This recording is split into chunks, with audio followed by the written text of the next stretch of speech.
यो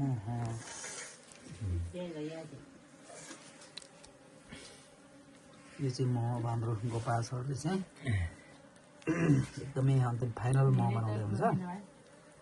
अघि काडेको चाकाबाट मह छुट्याउँदै हुन्छ उहाँले। गोपाल सरको एकदम यो प्रवृत्ति उन्नति हो, उहाँको एकदम मेहनत। उहाँको पनि खास मेहनत होइन, मौरीको मेहनत हो, उहाँको चाहिँ व्यवस्थापन मिलाउनु भएको तर एकदमै राम्रो रहेछ।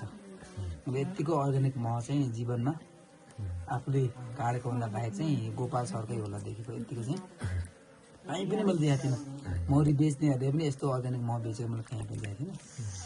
साह्रै शुद्ध खालको मह बनाउनु हुँदो रहेछ, एकदमै खुसी लाग्यो। ल तपाईँहरू पनि कसैलाई मह चाहिन्छ भने चाहिँ हाम्रो गोपाल सर यहाँ गितेलदेखि अलि माथि होर्लुङदेखि पनि अझै माथि, होर्लुङदेखि पनि अझै माथि भोटेसाप भन्ने ठाउँमा जङ्गलको बिचमा भित्र उहाँले यो यति अर्ग्यानिक छ कि अब भन्ने साध्य नै छ। यो एकदम जङ्गलको अहिले चाहिँ कट्टु छैन हजुर, कटुसको फुल अनि अरू फलफुलहरू रस बनाएर हुन्छ।